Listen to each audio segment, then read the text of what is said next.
You've heard the storylines. Will Nebraska have a top 20 defense this season? Is Tony White the best defensive coordinator in college football? And lastly, will Matt Rhule finally take that next step? In today's video, I'm going to answer exactly that. We're going to go over my predictions for the Nebraska football defensive depth chart. We'll go over every single position in detail, and I'm going to give my hot takes for each. So real quick, before we get into it, please hit that like button if you're excited about this Blackshear defense in 2024. And please consider subscribing to the channel if you don't want to miss out on any more Nebraska football, Nebraska recruiting content this offseason. We're on the road to 3K, and we're talking about Huskers almost every single day. So without further ado, let's jump right into it, talking about this Nebraska defensive depth chart. And right off the gates, it is a prove-it year for Matt Rhule and Tony White. This is Big Ten football. You've got to have a top 30, top 40 defense to be successful. That's the way it's oriented. It's smash mouth, physical football. But Matt Rhule, he's trying to do one better. He's trying to have a top 20, top 10 unit. So let's just dive right into it. Starting off with the D-line for Nebraska. My predictions for some of the players who are going to start, guys who are going to be second stringers, and maybe some surprises along the way, guys who you're not expecting to start. Starting off with the D-ends position. So Nebraska runs a 3-3-5, which means 3 D linemen, 3 linebackers, and 5 members of the secondary. So starting off with our 3 D linemen, we have 2 D ends who will be our starters. Ty Robinson will be one of the starters along with, second-year player Cameron Lenhard. Now, right off the bat, it's a very good combo. Let's get into the 2 deep for our DN position. You have Jamari Butler and Prince Mel Emmanuel. So right off the bat, that is a great 2 deep. Not only do you feel confident about those first 2 starters, you have Ty Robinson, who's one of the better run stopper big men in the entire country on the defense side of the football, but you have Cameron Lenhard, who is a freshman All-American. He's a guy you feel really confident about going forward to take that next step to be that NFL guy. When you go to the 2 deep, Jamari Butler is probably your 3rd best D end on the team. He led the team in sacks last year with 5.5. That's how deep you are. And then you also have Princewell Emmanuel, who's basically your 4th best. And he also was a freshman All-American going into his 2nd year. So such a deep DN unit. That is really the strength of Nebraska this year. We can finally say that the trenches are looking good. So much so that I think the D-line's the best unit on this team. But let's go to the D tackle position, also known as the nose tackle. And the starter here is going to be Nash Hutmacher. So I recently, a lot of people were coming to my comment section because I said in a recent video that I think the next guy who I'm about to talk about might beat out Nash, and that is Riley Van Poppel, who's going to be your 2nd string nose tackle. Now, let's real quick have a discussion about these two. Yes, I do believe Nash is going to start, but let's give Riley Van Poppel his flowers. When Riley Van Poppel is going into his 2nd year of college, okay, he was a 4-star prospect. He is so much better right now than what Nash was his 2nd year. It's not even close. Okay, Nash didn't even play his 2nd year of college. And I love Nash, and we all do. The fan base gravitates towards him. But he is not an All-American player. He's not a top 5 round draft pick. Okay, he's not even an All-Big Ten player. The best he's ever got is honorable mention. Okay, he's a good player, but if Riley Van Poppel reaches his potential, absolutely, he has an opportunity to beat out Nash by the time this season is over. Riley Van Poppel got playing time as a true freshman at nose tackle. That is incredibly impressive. So yes, I do think Nash will start, but Riley Van Poppel is the real deal. And just recapping that D-line, guys, very good. Not only do you feel really good about in the run game, obviously Ty Robinson, Nash, guys who can really do it and stop the run, but you have guys like Jamari Butler, Princewell Emmanuel that you can flex in, put in for blitz packages that you feel good about pressuring the quarterback as well. So, man, that's a great D-line, and that's a one way to start off this defensive depth chart predictions. So, let's take it to the linebacker, starting off with the jack position. So, if you're not familiar with the jack position, it is basically a hybrid linebacker / D-line. It's a glorified edge rusher spot. And the starter here is going to be MJ Sherman for the 2nd straight year. Now, MJ Sherman was a guy who was heavily overrated going into last year. He transferred in from Georgia. A lot of people expected him to be incredibly good, to be one of the better edge rushers in the country. he barely produced. He had about 18 tackles, which wasn't top 10 on the team for Nebraska last year. So much so that Chief Borders, who I predict will be the second string jack, actually outplayed him. Now, Matt Rhule's talking about this competition extensively throughout spring ball. He says both of these guys are playing well. But MJ Sherman, it looks like he's finally going to take that next step. So you feel great about those edge rushers too. And then I also expect Kai Wallen to be in the mix there at that spot. Kai Wallen's a guy that plays D-line, he plays jack, he can basically play all over this defense. But he's a guy that committed to Nebraska from JUCO a couple years ago. And man, he really finally has taken that step. Again, Matt Rhule's talked about him in spring ball as well. James Williams as well is another guy that came in from JUCO. So both of those guys are two players to watch out for as D-line depth pieces. But dude, not only, and I said this about the O-line when we were going over my offensive depth chart predictions, not only is the O-line starting five good, but the depth is good. Same thing with the D-line. You have about 8 or 9 quality D linemen here. So that is phenomenal. Now let's get to my inside backers, and this is where we start to have a conversation because we lost our 2 best linebackers last year, Luke Reimer and Nick Henrich. Right off the bat, my guy, one of my favorite players on the team, this is a dude that I have said is going to break out time and time again, Mekhi Gabayer. He's going to be your number 1 starting inside linebacker. He had a breakout year last year. He's going to take it to an absolutely different level in 2024. He'll be one of the better inside backers in the country. He fits this Tony White defense. He's incredibly athletic. He's a sure tackler, great in the run game, and even better in the pass. So love Mekhi Gabayer. Second inside starting linebacker. Now, when I was going through this, I had 2 options. You have John Bullock, who started last year for Nebraska, a walk-on. He ended up earning a scholarship. Or you have Stefan Thompson, who a lot of people regarded as a lock to start at that inside backer spot, but he transferred in from Syracuse, and when he got to campus, he wasn't in football shape. Nonetheless, when I made my decision, I had to give it to Stefan Thompson because he's going into his 5th year of college, and he has time and time again been one of the more productive linebackers in the country. He's going to figure it out. And at the end of the day, I go back to something that Matt Rhule said.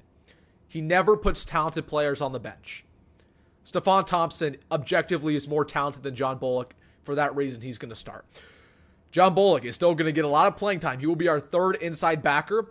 And then, this is the big one, Vincent Shavers, true freshman from Miami, Florida, 4-star, will not be redshirting. I project him to be our 4th inside backer. He's a guy who can also be a pass rusher. He can get on that D-line. He's a complete utility knife.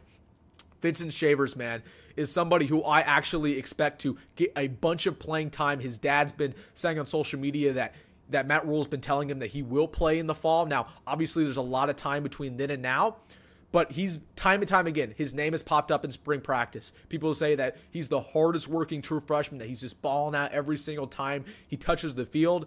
Yeah, buy Vincent Shavers stock right now. He's the real deal. So that is my linebacker predictions. Now, we went over the D-line. It's looking great. The linebacker, maybe a little more shaky, right? A little more unknowns, but still good.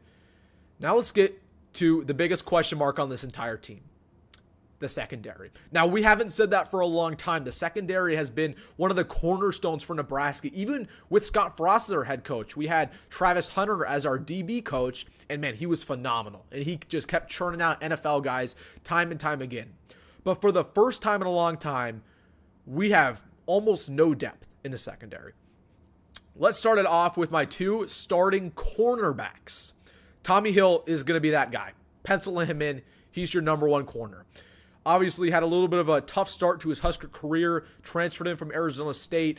He played corner, then he played receiver, then he went back to corner, but he really solidified himself as a true lockdown corner at the end of last year, and so much so that PFF projected him as one of the better returning defensive backs in 2024. He's a stud. He's going to be potentially an NFL guy.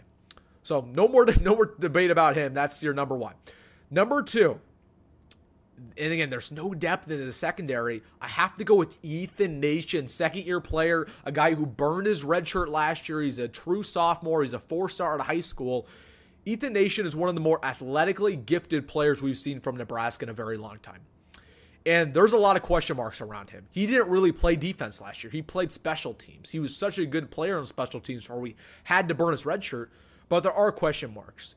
Now, me putting him as a starter is not a testament really to how good he is or how proven he is. It's just a testament to this room is shaky in that department. So let's get to some of the secondary depth here.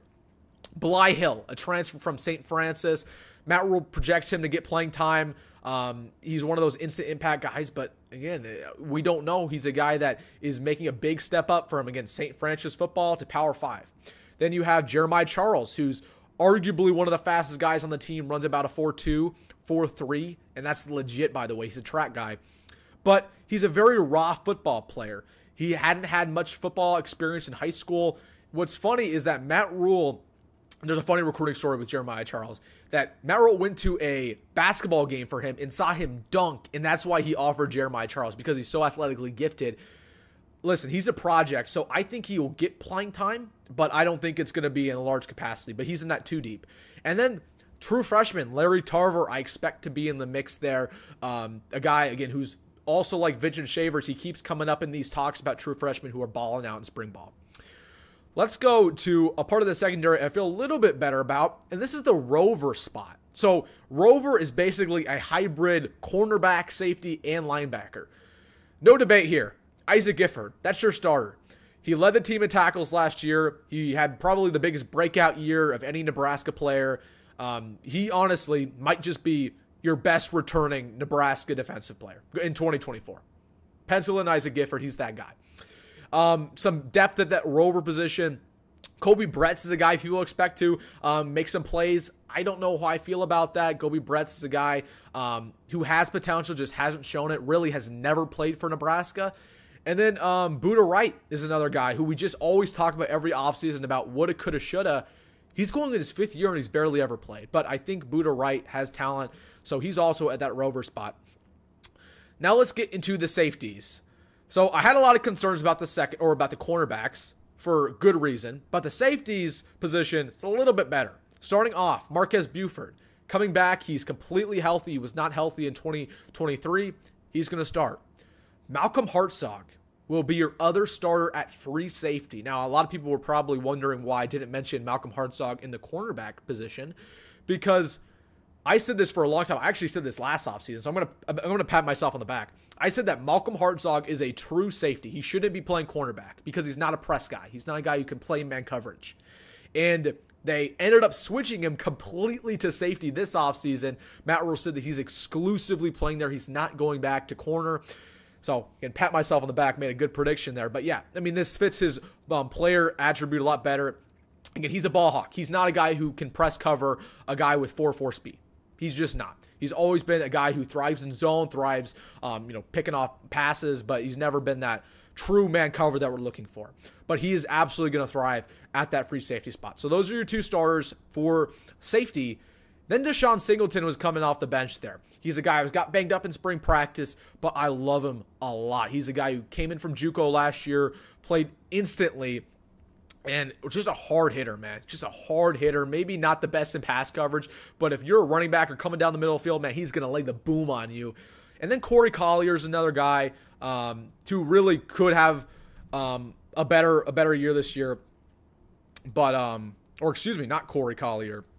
Corey Collier transferred out, but there's a couple other walk-ons there that I could feel good about. Again, like that Kobe Bretz, who is playing that rover spot. So not Corey Collier, got my positions mixed around. He transferred out. But again, the safeties position you're feeling a little bit better about. But man, oh man, the corners, this might be the worst position group on the team besides tight ends. I feel really, really bad about it because there's just no depth. And if there's injuries in that room, you don't feel confident. Now, let's answer the question. Now that we went through my complete depth chart, will Nebraska have a top 20 unit on the defensive side of the football in 2024? I do believe they will because of how good this D-line is. Okay, the D-line is the most important position on defense, in my opinion.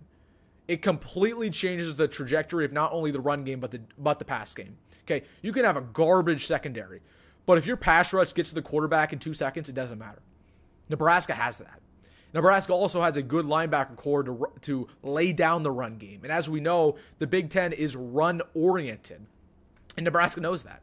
Now, the secondary, obviously, it's put up or shut up time. You need to make some, you got to have a bunch of guys who end up producing a little bit more than we're expecting.